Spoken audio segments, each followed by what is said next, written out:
नमस्कार दोस्तों, मैं विकास कुमार यादव फिर से पेश हूं मेरे YouTube चैनल विकास यादव साइंस क्लासेस पे।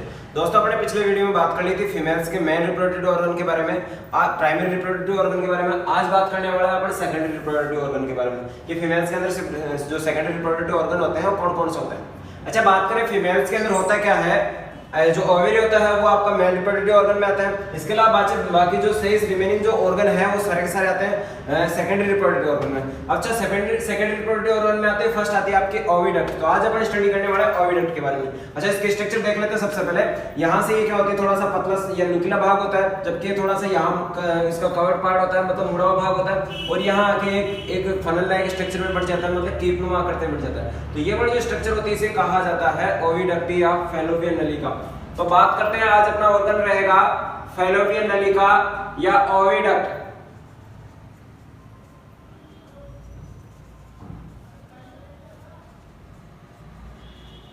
या डिंब वाहिनी,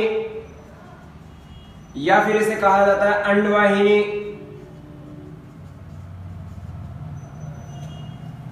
तो आज का जो अपना चैप्टर है वो है ओविडक्ट या फैलोपियन ट्यूब या डिंब वाहिनी या अंडवाहिनी। सबसे पहले बात कर लेते हैं इसके लेंथ के बारे में। मादाओं के अंदर इसकी लंबाई जो होती है महिलाओं में वो होती है 10 से 12 सेंटीमीटर। कितनी होती है दोस्तों? 10 से 12 सेंटीमीटर, 10 से 12 सेंटीमीटर क्या होती है इसकी लेंथ होती है। बात कर लेते हैं इसके निर्माण के बारे में। फॉर्मेशन जो होता है ये होता है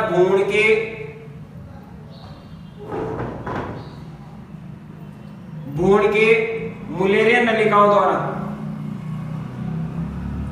भ्रूण में मुलेरियन ट्यूबल्स होती है जिनके द्वारा किसका फॉर्मेशन होता है, इस ओविडक्ट का फॉर्मेशन होता है। और इसकी लेंथ का यहां से यहां तक की जो लेंथ है वो कितनी हो गई आपकी, लगभग 10 to 12 सेंटीमीटर लेंथ होगी इसके बारे में।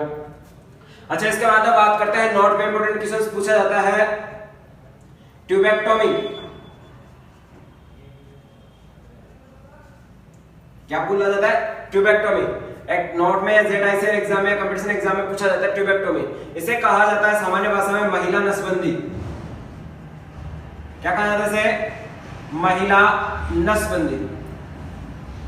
ये गर्भधारण को रोकने का परमानेंट या स्थायी मतलब मेथड है एक प्रकार से, जिससे क्या होता है महिलाओं के अंदर गर्भधारण नहीं होता, या अपन बोल सकते हैं जैसे मतलब प्रजनन जो बच्चे जो होते पैदा होते हैं वो नहीं हो पाता है। तो ये ट्यूबेक्टोमी या महिला नसबंदी होता है। इसमें क्या किया जाता है, इधर से जैसे आपको पता है ओविडक्ट जो होती है आपके ये वन पेयर के रूप में पाई जाती है, एक इस तरफ होती है और एक इस तरफ होती है, एक लेफ्ट पोर्शन में और एक राइट पोर्शन में होती है।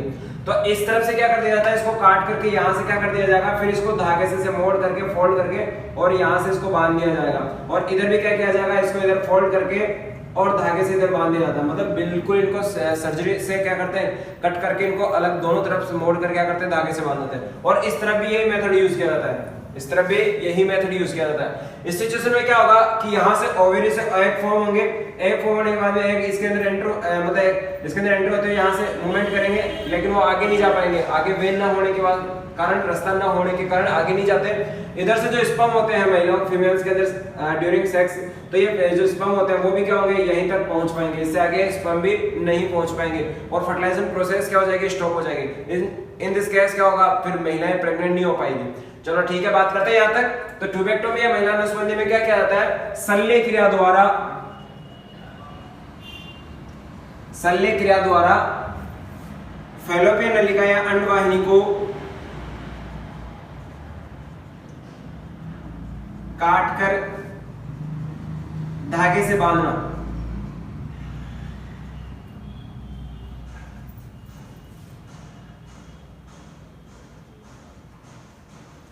क्या कहलाएगा आपका, ट्यूबेक्टोमी। क्या कहलाएगा दोस्तों, ट्यूबेक्टोमी कहलाता है। अच्छा, बात कर लेते हैं, यहाँ तक अपने बात कर लेते हैं, लेंथ की बात कर ली, एक पेयर की और बात कर लेते हैं। अगर बात की जाए संख्या कि फीमेल्स के अंदर डिंब वाहिनी, अंडवाहिनी, ओविडक्ट या फैलोपियन जो ट्यूबल्स होती है वो कितनी होती है, तो ये होती है 1 पेयर।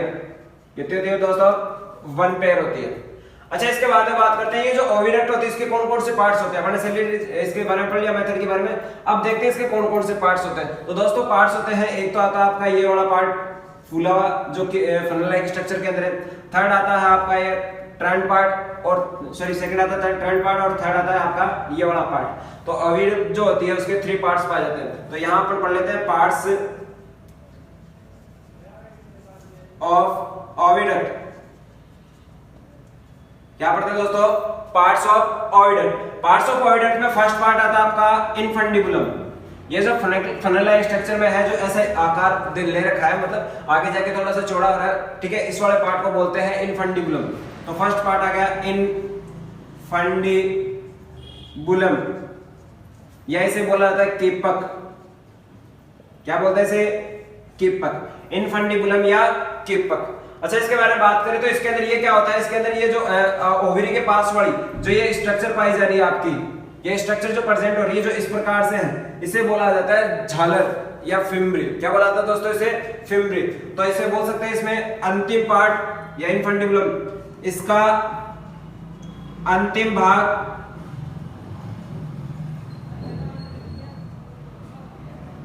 ओवरी से जुड़ा होता है,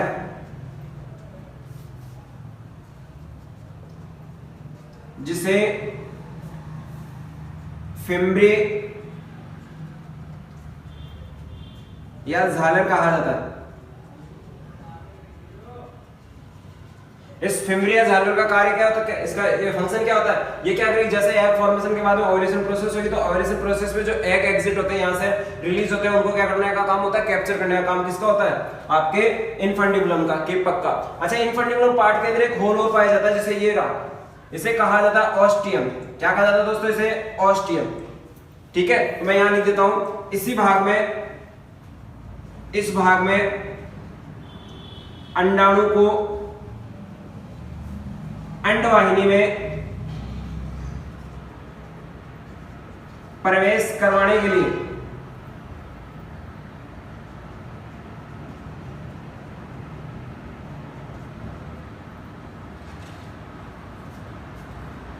ऑस्टियम नामक छिद्र पाया जाता है।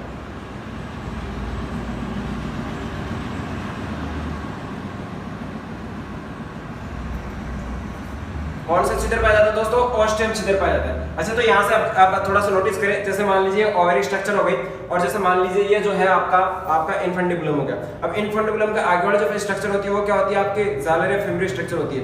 ये क्या करते हैं, जैसे इसमें से एग रिलीज होंगे, जैसे मान लीजिए इसमें से एग रिलीज हो रहा है, तो इसको कैप्चर करने का काम करते हैं। अब इस फनल लाइक स्ट्रक्चर के अंदर या इनफंडिबुलम के अंदर क्या पाया जाता है? ऑस्टियम होल पाया जाता है। ये ऑस्टियम होल क्या करेगा? एग को क्या करेगा? इसमें एंटर करवाएगा डिंब वाहिनी में, अंडवाहिनी में, फैलोपियन ट्यूब में। तो ये यहाँ से एंटर हो गया। इसके बाद एक फर्स्ट पार्ट पढ़ लिया अपन ने। सेकंड पार्ट जो आता है वो आता है अपना, सेकंड पार्ट ये वाला भाग होता है, इसे कहा जाता है एम्पुला। क्या कहा जाता है इसे? एम्पुला।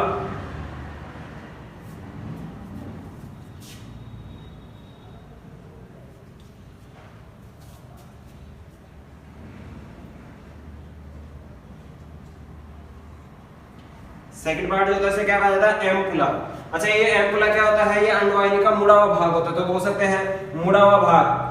कौन सा होता है? मुड़ा हुआ भाग। अच्छा, नोट में मैं इंपॉर्टेंट क्वेश्चन लिख देता हूं। एक इंपॉर्टेंट क्वेश्चन पूछा जाता है बहुत सारे कंपटीशन एग्जाम में, कि जो मुड़ा हुआ भाग होता है, यहीं पर क्या होता है? फर्टिलाइजेशन प्रोसेस होती है। मतलब एक स्पर्म एंड एग जो होते हैं, स्पर्म और एग जो यहाँ क्या होते हैं? आपस में फ्यूज होते हैं। ये वाली प्रोसेस होती है, उसे फर्टिलाइजेशन प्रोसेस बोला जाता है। तो फर्टिलाइजेशन प्रोसेस हमेशा क्या होती है? ह्यूमंस के अंदर कहाँ होती है? डिंब वाहिनी के अंदर होती है, एम्पुला पार्ट के अंदर होती है। तो अपन बोल सकते हैं मानव में निषेचन की प्रक्रिया, मानव में निषेचन की प्रक्रिया संपन्न होती है। कहां होती है दोस्तों? एम्पुला भाग में। कहां होती है दोस्तों? एम्पुला भाग में। यहां तक सेकंड पार्ट कंप्लीट हो गया। अब थर्ड पार्ट जो आता है इसे कहा जाता है स्तमस। क्या कहा जाता है दोस्तों इसे? स्तमस। थर्ड पार्ट आता है आपका ओविडक्ट या फैलोपियन ट्यूब का स्तमस। ये थर्ड पार्ट जो होता है ये ज्यादा क्या होता है? संकरा होता है, ठीक है, नैरो पार्ट होता है। तो इस नैरो पार्ट की बात कर लेते हैं। ये है सबसे, सीधा लिख देता हूं मैं, सबसे संकरा भाग, सबसे संकरा भाग होता है। दूसरा गर्भाशय से जुड़ा होता है, तो बोल सकते हैं गर्भाशय से जुड़ा होता है। गर्भाशय से जुड़ा हुआ, गर्भाशय से क्या होता है? जुड़ा होता है। ये वाला जो पार्ट होता है यहां पर, ये जहां से गर्भाशय से जुड़ा होता है, मतलब इसका जो ओपनिंग पॉइंट होता है, क्या होता है ओपनिंग पॉइंट, इसे कहा जाता है यूटेराइन। क्या कहा जाता है दोस्तों? यूटेराइन। तो जुड़ा होता है गर्भाशय में यूटेराइन संरचना द्वारा ओपन होता है। किस स्ट्रक्चर के द्वारा क्या होता है? ओपन होता है। तो दोस्तों अपन ने बात कर ली अभी तक ओविडक्ट या फैलोपियन ट्यूब के बारे में। मैं एक बार वापस रफली बता देता हूँ। जो आपके ओविडक्ट जो होती है, इसकी लेंथ जो होती है 10 से 12 सेंटीमीटर होती है। बाकी इसको क्या करते हैं? ट्यूबेक्टोमी के द्वारा क्या करते हैं? सर्जरी से इसको अलग कर दिया जाता है ताकि प्रेगनेंसी नहीं हो। इसके अलावा बात करते हैं इन्फेंटिबुलम जो होता है, ये इसका कौन सा पार्ट होता है? फ्रनल लाइक स्ट्रक्चर वाला पार्ट होता है, कीपनुमा आकृति का। इसके अंदर ओस्टियम छिद्र पाया जाता है जो अंडाणुओं को कैप्चर करता है। निषेचन की जो प्रक्रिया होती है एम्ब्लो भाग के अंदर होती है, और जो स्तमस पार्ट जो होता है वो यूट्राइन द्वारा क्या होता है? यूट्रस के अंदर ओपन होता है। यहाँ तक अपन ने बात कर ली फैलोपियन ट्यूब के बारे में। अब बात करने वाले नेक्स्ट जो आता है अपना यूट्रस के बारे में। किसके बारे में बात करेंगे अपन? यूट्रस के बारे में। अब नेक्स्ट बात करते हैं, नेक्स्ट जो ऑर्गन होता है महिलाओं के अंदर जो सेकेंडरी रिप्रोडक्टिव ऑर्गन है वो है सेकेंड आपका यूट्रस। तो बात कर लेते हैं यूट्रस के बारे में,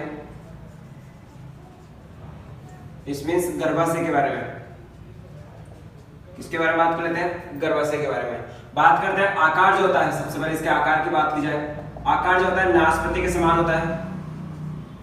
नाशपाती जो फ्रूट आता है, नाशपाती के समान इसका आकार होता है। अच्छा, इसके बाद बात करें इसकी लंबाई जो होती है, लंबाई होती है 7.5 सेंटीमीटर। चौड़ाई जो होती है वो होती है 5 सेंटीमीटर, जबकि मोटाई जो होती है वो होती है 2.5 सेंटीमीटर, 2.5 सेंटीमीटर। ये हो गई आपके गर्भाशय की आकृति, सॉरी माप हो गई। लंबाई हो गई 7.5 सेंटीमीटर, चौड़ाई हो गई 5 सेंटीमीटर और मोटाई हो गई 2.5 सेंटीमीटर। अच्छा, बात कर लेते हैं इसके बाद में लेयर्स के बारे में। किसके बारे में? लेयर्स के बारे में। अच्छा, मैं लेयर्स के बारे में यही एक्सप्लेन कर देता हूँ। यूट्रस जो होता है उसके 3 टाइप्स की लेयर पाई जाती है। एक होती है एक्सटर्नल जो होती है पेरीमेट्रियम होती है, यह सबसे एक्सटर्नल लेयर होती है। ये क्या होती है? सबसे एक्सटर्नल लेयर होती है। इसमें ये बोल सकते हो बाह्य स्तर। क्या होता है? ये बाह्य स्तर होता है। इसके अलावा जो सेकंड जो होती है, सेकंड ये वाला जो इंटरनल पोर्शन होता है, ये तो हो गई आपकी पेरीमेट्रियम। सबसे बाहर वाली तो क्या हो गई आपकी पेरीमेट्रियम। इंटरनल पोर्शन में ये जो है ये कहलाती है आपकी मायोमेट्रियम। क्या कहलाती है दोस्तों? मायोमेट्रियम। और मायोमेट्रियम जो लेयर होती है, मायोमेट्रियम जो लेयर है वो मायोमेट्रियम लेयर का फॉर्मेशन होता है अरेखित पेशियों के द्वारा।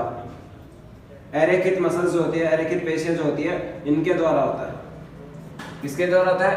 अरेखित पेशियों के द्वारा होता है। स्मूथ मसल्स के द्वारा इसका फॉर्मेशन होता है, इसका मायोमेट्रियम लेयर का। अच्छा, थर्ड आती है लास्ट लेयर जो है इसकी, वो होती है एंडोमेट्रियम। कौन सी होती है दोस्तों? एंडोमेट्रियम। ये एक प्रकार से ग्रंथिल स्ट्रक्चर है। कैसी स्ट्रक्चर है? ग्रंथिल स्ट्रक्चर है।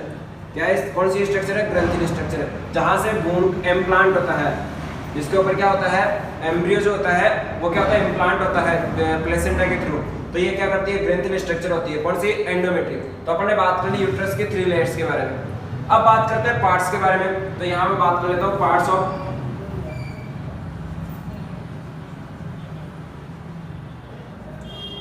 Of uterus.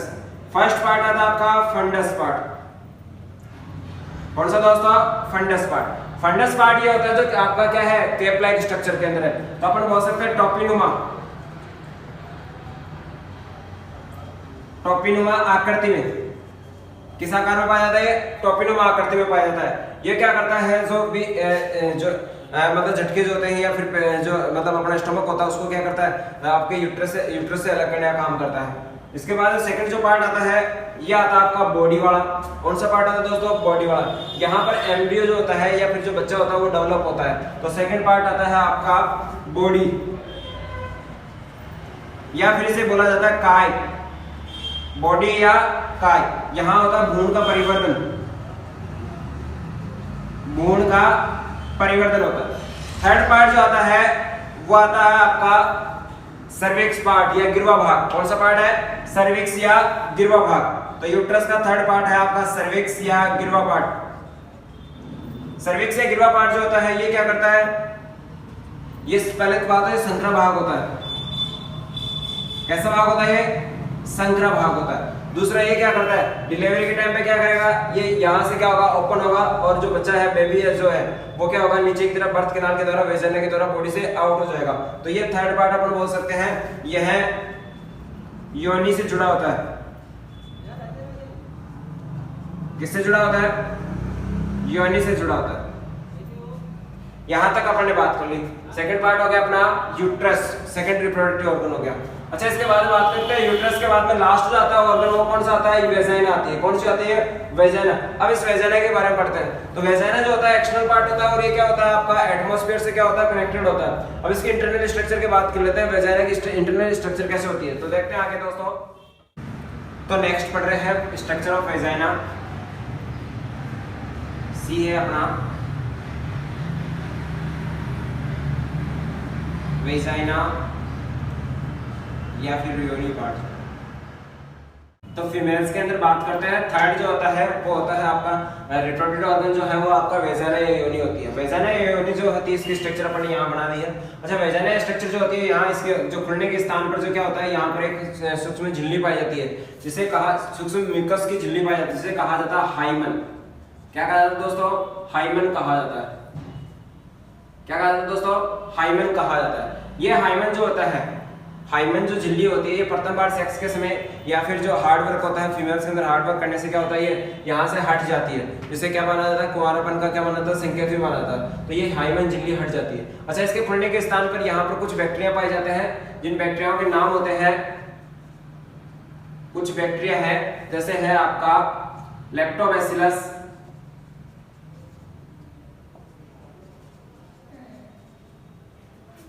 एमिडोफिल्स,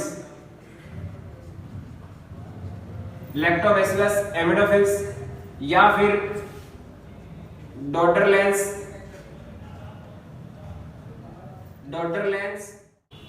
बेसिलाई। कौन से बैक्टीरिया पाए जाते हैं इसके ऊपर, लैक्टोबैसिलस एमिडोफिल्स या फिर क्या बोल सकते हैं, डॉटरलैंस बेसिलाई बैक्टीरिया पाए जाते हैं। किसके अंदर, योनि के खुलने के स्थान पर यहां पर पाए जाते हैं। ये जो सारे जीवाणु जो होते हैं, ये सारे जीवाणु जो होते हैं, ये कार्य क्या करते हैं, ये जो ग्लाइकोजन होता है फीमेल्स के अंदर, ग्लाइकोजन, उस ग्लाइकोजन को क्या करते हैं, एवाइरस श्वसन के द्वारा, एनारोबिक रेस्पिरेशन के द्वारा किसमें बदल देते हैं, लैक्टिक अम्ल में। किसमें कन्वर्ट कर देते हैं, लैक्टिक अम्ल में कन्वर्ट कर देते हैं। मैं वापस से बोल देता हूँ कि वेजाइना जो होती है इसके इंटरनल ये जो पोर्शन होता है, या खुलने का स्थान जो होता है, यहाँ पर कुछ बैक्टीरिया प्रेजेंट होते हैं जिनका नाम होता है लैक्टोबैसिलस एमिडोफिल्स या फिर क्या होता है, डॉटरलैंस बेसिलाई। ये जो जीवाणु होते हैं ये क्या करते हैं, फीमेल्स के अंदर ग्लाइकोजन का उपयोग करके क्या करते हैं, लैक्टिक अम्ल बनाते हैं। ये लैक्टिक अम्ल जो होता है, यहाँ से जो भी बैक्टीरिया, अगर योनि पार्ट के अंदर कोई भी अगर बैक्टीरिया एंटर होता है तो उसको क्या करते हैं, मतलब उसको अपन बोल सकते हैं डिकम्पोज कर देते हैं, हटा देते हैं, उसको नष्ट कर देते हैं। तो ये एक प्रकार से ये बैक्टीरिया जो होते हैं यूजफुल बैक्टीरिया होते हैं जो लैक्टिक अम्ल का फॉर्मेशन करते हैं। इससे योनि में संक्रमण की पॉसिबिलिटी जो होती है बहुत कम रहती है। अच्छा, बात कर लेते हैं इसके पार्ट्स के बारे में। किसके बारे में बात कर लेते हैं, पार्ट्स के बारे में। तो इसके पार्ट्स जो होते हैं अपन बात करते हैं वेजाइना के पार्ट्स। फर्स्ट पार्ट जो होता है आपका होता है लेबिया मेजोरा। कौन सा होता है दोस्तों, लेबिया मेजोरा। ये है एक प्रकार से लिप लाइक स्ट्रक्चर होती है, मतलब ये जो बाहर वाला जो वेजाइना का जो एक्सटर्नल पार्ट जो होता है, जिसके ऊपर स्मॉल हेयर लाइक स्ट्रक्चर होती है, ये वाला पार्ट होता है जो सबसे बड़ा होता है, जिसे कहा जाता है वृहद भगोष्ठ कहा जाता है। क्या कहा जाता है दोस्तों, इसे वृहद भगोष्ठ कहा जाता है। अच्छा, इसके बाद में बात करें, ये सेकंड पार्ट जो आता है वो होता है लेबिया माइनोरा। कौन सा होता है second part, labia minora. Labia minora internal portion के अंदर पाया जाने वाला लिप लाइक स्ट्रक्चर है। कौन सी है, इंटरनल पोर्शन के अंदर लिप लाइक स्ट्रक्चर है, जो क्या करता है, एक प्रकार से इसको वेजाइना जो होती है उसको कवर करने का काम करता है। अच्छा, इसके बाद में बात करते हैं, यहाँ पर ये देखा आपको मूत्र छिद्र, जिसके द्वारा क्या होता है, यूरिन जो होता है रिलीज किया जाता है, बॉडी से आउट किया जाता है। इसके अलावा ये जो आ गया आपका कोपुलेटरी ऑर्गन है, सेक्स ऑर्गन है, मैथुनांग, महिलाओं में मुख्य मैथुनांग जो होता है योनि होती है। अच्छा, बात करते हैं, ये वाला पोर्शन आपको दिखाई दे रहा है एनएस या आपका गुदा पार्ट है क्या। अब बात करते हैं क्लाइटोरिस के बारे में या भगसेप के बारे में। किसके बारे में बात करते हैं, क्लाइटोरिस या भगसेप के बारे में। अच्छा, मैं नोट में लिख देता हूँ, यहाँ ये इंपॉर्टेंट है। कौन सा है, क्लाइटोरिस या भगसेप। ये है नर के शीर्षन मुंड के समजात अंग है। तो ग्लांस पेनिस क्या होता है, जो मेल के अंदर ग्लैंड फेलिस होता है उसी के समजात क्या होता है, ये आपका क्लाइटोरिस ऑर्गन होता है। अच्छा, बात कर लेते हैं क्लाइटोरिस की एक स्पेशल बात और यहाँ पर कभी भी स्वेट ग्लैंड जो होती है वो नहीं पाई जाती, मतलब पसीना ग्रंथियां नहीं पाई जाती। तो नोट में बोल सकते हो आप, क्या बोल सकते हैं, क्लाइटोरिस भाग पर स्वेट ग्लैंड्स या फिर पसीना ग्रंथियां अनुपस्थित होती है, एब्सेंट होती है। स्वेट ग्लैंड्स क्या होती है, एब्सेंट होती है, यहाँ पर पसीना नहीं आता, तो आपका क्लाइटोरिस पार्ट जो होता है। अच्छा, अपन ने बात कर ली वेजाइना के बारे में। किसके बारे में बात कर ली, वेजाइना के बारे में।